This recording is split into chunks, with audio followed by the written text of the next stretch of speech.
when you have no one except God.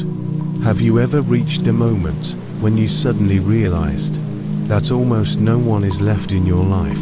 Moments when your strength is running out and there is no one you can open your heart to, no one you can message and simply say, "I'm struggling."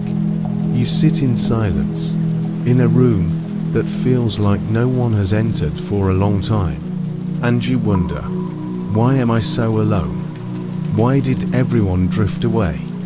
Why does no one see how hard I'm trying to hold myself together?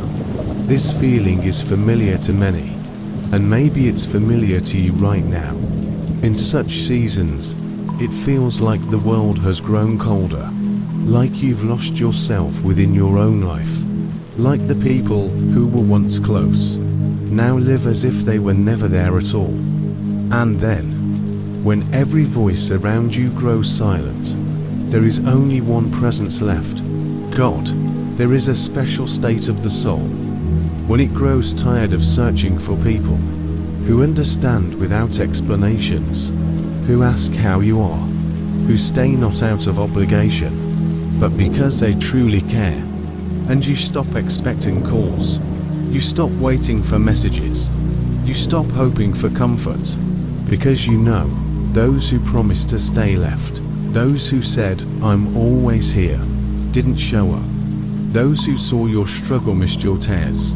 And in that empty space, where people once stood, God begins to speak, softly, not through thunder, not through miracles, but through a quiet sense that someone sees your heart, even when it feels unseen and broken. It's not a punishment. It's not a sign that you're unworthy. It doesn't mean you're forgotten. Often, God removes people from our lives so we can finally hear Him. When there are too many voices around, it's hard to notice His gentle whisper. When life is full of noise and movement, it's difficult to feel Him touch your soul. When someone is always by your side, we rarely speak to God honestly. He knows that true closeness is formed in quietness. There is a deep truth. You can be surrounded by people and still feel alone, and you can be physically alone and not be abandoned. Loneliness is not about the number of contacts in your phone, not about followers, not even about how many people live near you. Loneliness is the condition of the heart, and sometimes God leads us away from everyone to heal that heart, quietly, gently, carefully.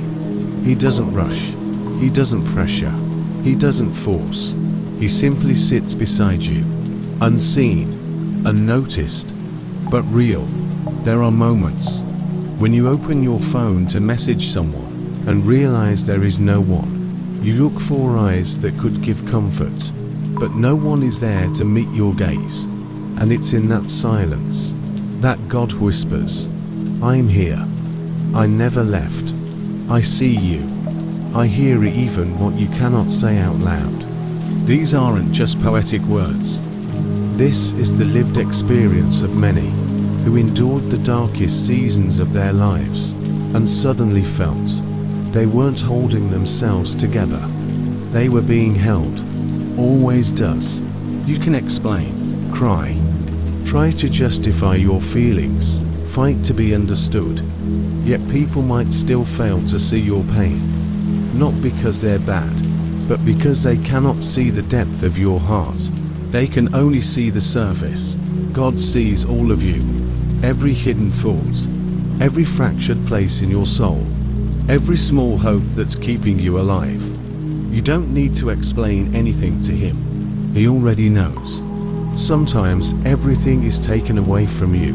Those who supported you, those who inspired you, those who walked with you for years, and it feels like the world is collapsing. But often, God removes weak foundations, so you can stand on the only one that will never crumble. Human foundations shift. They're fragile, temporary. God's foundation is unshakable. When you stand on Him, you cannot fall. You're not abandoned. You're being strengthened, refined, prepared for something new. But here's what truly matters. 1. Let yourself feel. You're allowed to be tired, to be sad, to cry. 2. Speak honestly to God, just as you are, without fancy words, without pretending. 3. Let God stay close, even when you don't feel anything, especially then. 4. Remember, loneliness is temporary, but God's presence is permanent.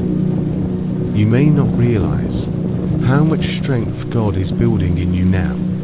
When you learn to stand without constant reassurance, to believe without visible proof, to trust without immediate answers, your soul grows in ways you cannot yet see. Loneliness is not your final destination. It's not the end. It's not your label. It's a season. When it ends, God will bring people into your life who stay sincerely, love gently, listen deeply, and never disappear when things get hard. People who are meant to be part of your story, not for a moment, but for a purpose. Even if the room is silent, even if your phone is quiet, even if there is no one to call, you are not alone. You are never alone, and you will never be alone. God is near, in every breath, in every sunrise, in every difficult step you take. With trembling strength, He is not the last one left in your life. He is the first, the one who never leaves, never betrays, never forgets. And when you have no one, accept Him. Sometimes that is more than enough.